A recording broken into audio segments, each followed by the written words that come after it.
En parlant de mecs stylés, j'ai deux destinations à t'offrir. Là, soit on part à Vienne, soit on part à Malte. Qu'est-ce que tu prends? Vienne. Vienne. Est-ce que tu peux nous parler un peu de Vienne? Je sais pourquoi tu me poses cette question.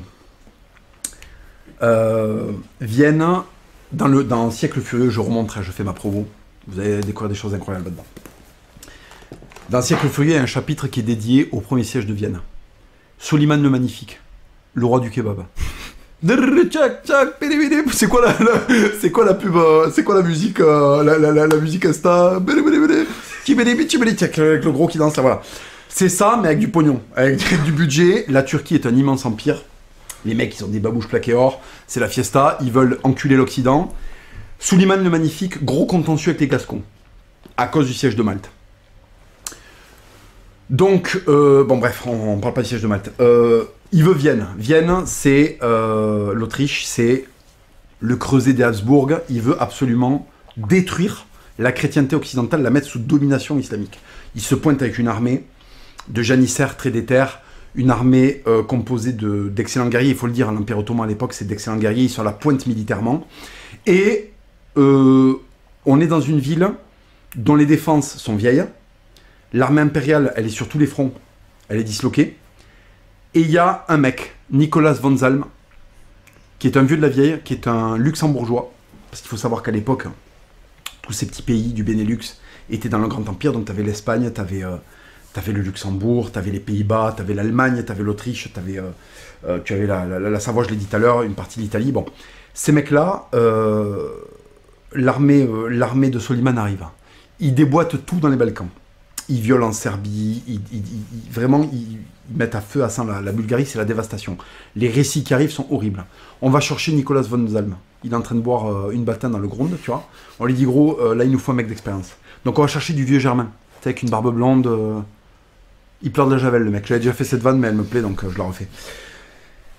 Il déboule à Vienne, il dit, voilà, soyons intelligents. L'armée turque, c'est quoi? Donc le mec se renseigne. La portée de feu, les canons, tout ça, truc et tout, tu vois. La portée de tir et tout, tu sais, à la germanique. Il compose une équipe, tu sais, comme un menu, tu vois. Qu'est-ce qu'il me faut là? Bon, si j'ai que des Allemands, à la fin, bon, déjà, il va y avoir une ambiance un peu bizarre, tu vois.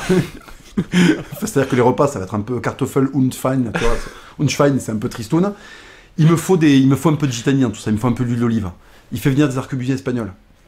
Bon, les mecs sont infernaux parce que déjà pour défiler en rang, il n'y a pas un pas qui est. C'est l'armée malienne, tu vois. C'est un peu infernal. Mais par contre, à l'arquebuse, c'est des découpages de tête, ça court vite, hein, c'est très vicieux, ça met des cates noires avec des gros chapeaux. Enfin, c'est génial, il y a une moustache, donc ça fait presque un masque, tu vois, on se régale.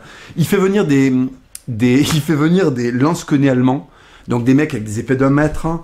On est déjà quand même sur une version, on s'approche de Helmut SA 1934, tu vois, il y a une connaissance du monde assez réduite et un niveau d'empathie qui est pas énorme. Il compose une armée germano-latine, il fait venir des Rital, il prend de l'arbalétrier génois qui arrive en Gucci. Il leur dit, voilà, vous êtes tous des mecs différents, vous êtes tous chrétiens. Là, il y a les Turcs qui débarquent. Est-ce qu'on a envie d'avoir des têtes comme ça, rire en disant est-ce que vous avez envie de rire comme ça? Est-ce que vous voulez vos gosses, dans 3 générations, quand on raconte une vanne, ils fassent non, vous n'avez pas envie de ça. Vous avez qu'on continue à rire comme des gens normaux. Que la vie n'est pas l'air d'un doublage mal fait. Donc en fait, on va combattre les Turcs. Donc il fait les défenses de la ville, il étudie les remparts, ça c'est des vrais chefs. Tu vois, il va voir les remparts, ça, il place l'arquebusier espagnol, il économise les Allemands. Il sait que les Allemands, tu vois, c'est la lame de fond. Il commence à mettre des canons sur des toits. Tu vois, il fait des trucs comme ça. Il fait des trucs de mecs défiscalisés. Tu vois, c'est-à-dire qu'on lui dit mais non, les canons, c'est fait pour être là. Non, non, t'inquiète, je viens du Luxembourg, on est à 10%. Je sais que toi, en tant que Français, tu penses que tout est à 80% dans la vie, t'inquiète. Donc on monte des canons sur des toits, donc en fait, on prend 2 fois plus de portée. Donc les Turcs, ils vont faire caca, il y a un boulet qui arrive, tu vois, je veux dire. Ils n'avaient pas prévu ça. Ils arrivent, il pleut, la boue. Parce que c'est une chose de massacrer des Arméniens en sous-nombre, tu vois, et de se sentir, je sais pas quoi. Là, c'est Vienne. C'est l'Allemagne, ça roule en BM, ça va inventer, tu vois ce que je veux dire? Ça finit sur la joie à la fin, hein, faut quand même le préciser. Donc, si tu veux, les mecs peuvent se rendre très, très désagréables. Je me demande si c'est pas illégal de dire que c'est très désagréable, tu vois. Non, dis plus. Bon, ils peuvent se rendre très violents, ils peuvent se rendre très nazis. Donc, ils déboulent. Les Allemands, bien sûr, leur font une guerre à la Rambo. Tu vois, avec que des coups de pute, ça met des casques, tu sais, où en fait, quand tu mets le premier coup, après, il tombe sur les yeux, tu sais, et après, c'est à l'aveugle, tu vois. Et donc là, c'est le Tu vois, tu débites, c'est le cardio, tu vois. Ils prennent des arquebusiers espagnols qui leur tirent dans la fif, tu vois. Il y a des boîtes crâniennes qui sautent à 600 mètres et les mecs comprennent pas parce qu'en fait, les fusils à l'époque, c'est le début, là. C'est des fusils de rempart. Au Stadtmuseum du Luxembourg, t'as pas envie de prendre un tir de ça. On dirait que c'est des avatars. Tu sais, c'est des flingues pour des gens qui font 3 mètres. Je veux dire. Et en fait, c'est un fusil de rempart. Tu ne le tiens pas, tu le cales dans un trou, dans le rempart, dans un créneau. Bam, tu vois.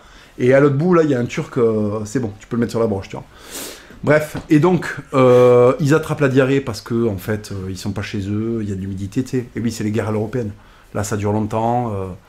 Donc, l'armée attrape la dysenterie. Et là, c'est une question d'honneur. Donc, personne ne veut lâcher. Souleymane le Magnifique s'appelle le Magnifique, donc il peut pas prendre une branlée à Vienne contre un mec de 70 balais. Il envoie les gars, il envoie les vagues. Il se fait repousser. Et il repart à la queue entre les jambes.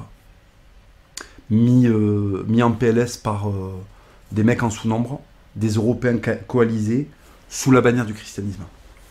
Oui, parce que à cette époque-là, il faut quand même préciser que ceux qui étaient sur les remparts, potes, à ce moment-là, ils passaient quand même leur temps à se mettre sur la gueule, partout en Europe, mais aussi à l'étranger. Enfin, c'était à la foire. L'Européen de l'époque, il se fait la guerre. Il se fait pas la guerre des tranchées. Il fait pas une annulation d'un génome. Il fait la guerre contre une armée de métier. L'Italien, il est en train de cruiser avec Gina, et on lui dit Giuseppe, facciamo la guerra. Quanto? Alors, on lui donne un prix en lire, bien sûr, il demande plus, ce fils de pute. Et à la fin, il fait d'accord. Donc il y va. L'espagnol, c'est pareil. Lui, il obéit à Charles Quint. On lui dit, là, il y a Jésus, il est en danger, donc il déboule. Les Allemands, pareil, ce sont des mecs qui se faisaient la guerre. Et en fait, ils arrivaient à mettre tout ça de côté quand on leur disait, voilà, il y a un ennemi là qui vient s'en prendre au fondement de notre identité. La chrétienté. Et les Européens unis ont défait le premier empire mondial à ce moment-là. Le premier empire mondial à ce moment-là. On l'a défait à nos portes. Et les deux sièges de Vienne qui ont suivi par les Turcs ont été des échecs. Voilà. L'Europe, c'est ça.